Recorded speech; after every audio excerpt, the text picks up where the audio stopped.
उन्नाव के यूट्यूबर अनुराग द्विवेदी इन दिनों एक बड़े विवाद में फंस गए हैं। उन पर आरोप है कि उनका कनेक्शन अवैध सट्टेबाजी ऐप से जुड़ी मनी लॉन्ड्रिंग से है। अनुराग खुद को एक ऑनेस्ट टैक्स पेयर बताते हैं और कहते हैं कि वो हर साल करीब 5 करोड़ रुपए टैक्स दे रहे हैं, तो फिर उन्हें सट्टेबाज और अपराधी की तरह क्यों पेश किया जा रहा है। आपको बता दें कि इस केस का दायरा सिर्फ अनुराग तक सीमित नहीं है। इसी अवैध बेटिंग और ऑनलाइन सट्टेबाजी नेटवर्क से जुड़े मनी लॉन्ड्रिंग मामले में ईडी यानी इन्फोर्समेंट डायरेक्टरेट ने कई सेलिब्रिटी क्रिकेटर्स और फिल्मी हस्तियों की संपत्तियां भी अटैच की हैं। इनमें युवराज सिंह, रॉबिन उथप्पा, सोनू सूद, मिमी चक्रवर्ती, नेहा शर्मा, अंकुश हाजरा और उर्वशी राउतेला की मां तक का नाम शामिल है। सूत्रों के मुताबिक कुल मिलाकर 1000 करोड़ रुपए से ज्यादा की संपत्ति अटैच की जा चुकी है।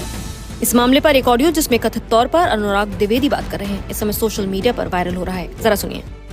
सत्यम जी, आरोप तो लगा है, बट मैं खुद ही हैरान हूँ कि आरोप क्यों लगा है। क्योंकि मैं 2017 से मैं फैंटेसी क्रिकेट में मैं प्रॉपर आ गया था। 2016 से मैंने खेलना शुरू किया, 2017 से मैंने कंटेंट बनाना शुरू किया। हजारों लाखों करोड़ों लोग, इन लोगों के बीच में अपनी पहचान बनाई, इतनी मेहनत करी, और जो भी मैंने कमाया, मेरे पास हर एक रुपए का हिसाब है। मैंने जितने भी अपने जीवन में कमाया है, हर एक रुपए का मेरे पास हिसाब है। कौन सा पैसा मेरे पास किस कंपनी से आया, कहाँ मैंने खर्च किया। मेरे पास, आप एसेट की बात करें तो मैं प्रॉपर्टी तो छोड़िए, मेरे पास अगर एक अंगूठी भी है ना, उसका भी मेरे पास बिल है कि हमने उस अंगूठी का पेमेंट किस कार्ड से किया, किस कंपनी का अकाउंट था, मेरा अकाउंट था, कौन से कार्ड से किया, कौन से अकाउंट से किया, पूरा हमारे पास पूरा हिसाब है। एक बात मैं बात खत्म करने से पहले बोलना चाहूंगा, मेरी जो भी एसेट है, कोई भी एसेट मेरी इलीगल नहीं है। जो भी फंड कंपनी से फंड मेरे अकाउंट में आया है, सारी बहुत बड़ी बड़ी कंपनीज हैं, यूनिकॉर्न कंपनीज हैं, उनके बड़े बड़े नाम हैं, और हर एक फंड का टैक्स, चाहे वो जीएसटी हो, चाहे वो इनकम टैक्स हो, सब पेड है। मैं इतना बस बोलना चाहूंगा, मेरे पास हर एक चीज़ का हिसाब है। फैंटेसी क्रिकेट अभी बैन हुआ है, 2 महीने पहले, 1 महीने अगस्त में फैंटेसी क्रिकेट इलीगल हुआ है, जब नया कानून आया, न्यू गेमिंग लॉ आया है। उससे पहले फैंटेसी क्रिकेट लीगल था, प्योरली लीगल था, सुप्रीम कोर्ट ने लीगल करके रखा था, 100% लीगल था, गेम ऑफ स्किल था। उसी के दम पे इतने साल चल रहा था, इतनी बड़ी बड़ी कंपनी, इतने बड़े बड़े क्रिकेटर, इतने बड़े बड़े सेलिब्रिटीज उसमें इन्वॉल्व थे, उसको एंडोर्स कर रहे थे, क्योंकि वो लीगल था। पूरी इंडियन क्रिकेट टीम, पूरा बॉलीवुड सब इन्वॉल्व था इन चीज़ों में, क्योंकि वो लीगल था।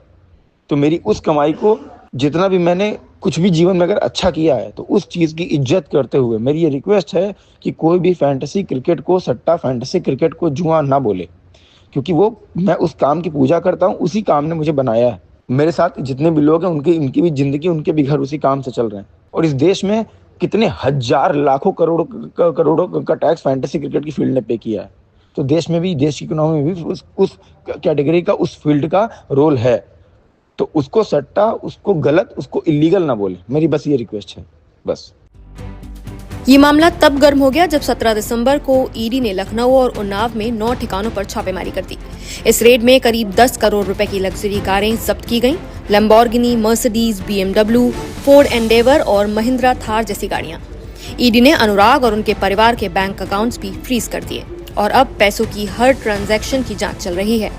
अनुराग का कहना है कि उनके पास कुल 8 गाड़ियां थीं, जिनमें से कुछ वो पहले ही बेच चुके थे। इस पूरी जांच की शुरुआत पश्चिम बंगाल के सिलीगुड़ी में दर्ज एक एफआईआर से हुई थी। उस केस में अवैध ऑनलाइन बेटिंग, धोखाधड़ी और जालसाजी के आरोप हैं और कुल 10 लोग नामजद हैं, जिसमें अनुराग द्विवेदी का भी नाम शामिल है। जांच एजेंसियों का दावा है कि इस नेटवर्क ने अवैध सट्टेबाजी के लिए 1130 से ज्यादा म्यूल बैंक अकाउंट्स का इस्तेमाल किया और करीब 10.20 करोड़ रुपए का संदिग्ध लेन देन हुआ। इसी आधार पर ईडी ने अलग अलग राज्यों में एक साथ रेड की। आपको बता दें कि म्यूल बैंक अकाउंट वो बैंक खाता होता है जिसका इस्तेमाल कोई व्यक्ति अपने नाम पर या किसी और से खुलवाकर अवैध पैसों को घुमाने, छिपाने या फिर ट्रांसफर करने के लिए करता है। इस पूरे मुद्दे पर अब अनुराग का पक्ष भी सुनिए। उनका कहना है कि वो पिछले 10 साल से कंटेंट क्रिएशन और फैंटेसी क्रिकेट से कमाई कर रहे हैं और पूरी कमाई पर टैक्स भी दे रहे हैं। वो ये भी दावा करते हैं कि अपने परिवार और जान पहचान वालों को रिटर्न फाइल करने के लिए भी प्रेरित करते हैं, चाहे उनकी इनकम हो या नहीं। लेकिन उनका आरोप है कि रेड के दौरान अधिकारियों ने उनके परिवार से अभद्र व्यवहार किया, उन्हें सट्टेबाज और 2 नंबर का काम करने वाला कहा गया और बिना पुख्ता सबूत उनकी छवि खराब की गई। उनका कहना है कि कैमरों और मीडिया से दूर रहने वाला उनका परिवार इस कार्रवाई से डर गया है। अनुराग अपनी लाइफ की जर्नी भी बताते हैं। कहते हैं कि कभी साइकिल से चलने वाले आज लग्जरी कारों के स्टॉक के कारण चर्चा में हैं। लेकिन इसके साथ साथ वो ये भी बताते हैं कि पिछले 10 साल से हर सर्दी में 2 से 2,500 कंबल बांटना, जरूरतमंदों की शादियों में मदद करना जैसे सामाजिक काम भी वो करते आ रहे हैं। कोविड के दौरान जब आईपीएल तक रुक गया था, तब उन्होंने अपनी निजी कमाई से नवाबगंज नगर पंचायत को एक एम्बुलेंस दान करने का दावा किया, जो आज भी लोगों के काम आ रही है। हाल ही में 22 नवंबर को दुबई में एक क्रूज पर उनकी भव्य शादी के बाद ही एजेंसियों की नजर उन पर और तेज हो गई। कानूनी बहस का एक बड़ा पॉइंट फैंटेसी गेमिंग को लेकर है। अनुराग कहते हैं कि जिस सेक्टर से वो जुड़े हैं वो 2 महीने पहले तक कानूनी तौर पर वैध था।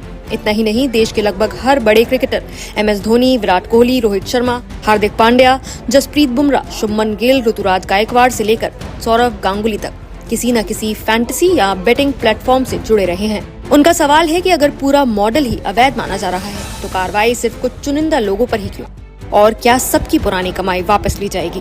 अनुराग का कहना है कि उन्हें जो भी पेमेंट मिला वो रजिस्टर्ड कंपनीज से प्रॉपर बिल्स के साथ आया, जबकि एजेंसियां इसे प्रोसीड्स ऑफ क्राइम बता रही हैं। कुल मिलाकर सवाल ये है कि ये मामला सिर्फ कानून का है या फिर सिलेक्टिव एक्शन का, और क्या फैंटेसी गेमिंग और बेटिंग के बीच की ये धुंधली लाइन अब कई बड़े नामों को ले डूबेगी?